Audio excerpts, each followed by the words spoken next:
ufuna uthando kimi alisekho lala ngenxeba. Inhliziyo yami igcwele amanxeba kwala ngisho noma sengincenga.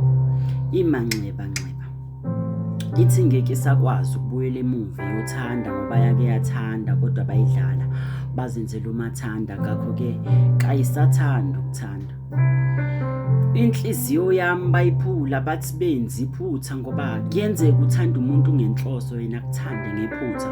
Uzoloku ephinda amaphutha, inhliziyo ilokhu iphuka.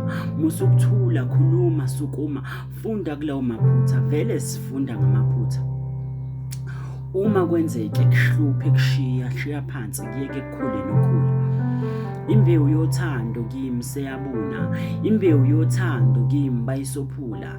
Inhliziyo yaphuka seyabambobombobo njengembawula. Yebo ngiyavuma mina uthando lwangihlula, ngathi ngiyalibamba lwaphunyuka, lwamuka nesikhukhula.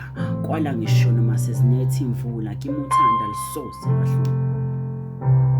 Njalo ilanga maliphuma ngilibuka ngawayizolo, ngikhumbula uthando ebenginalo izolo, oselwashabalala njengamazolo.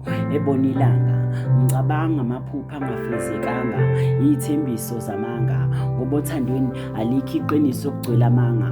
Kodwa ngisoli ngoba iqiniso liyababa, kodwa-ke le ngiyowaxoxela echobana amagwababa. Sengihlezi ngibezwa bekhohlisana, bethi bayathandana mabefuna ukufeza izidingo zenyama, kodwa ekugcineni bayalwa, bayaxabana, bayachithelana.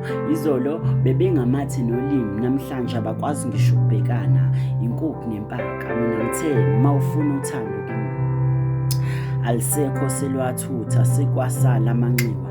Uma ngingathi ngiyakuthanda ngangikwenza isilima, uthando lwami lwafa ngalingcwaba, ngakukhombisa neliba.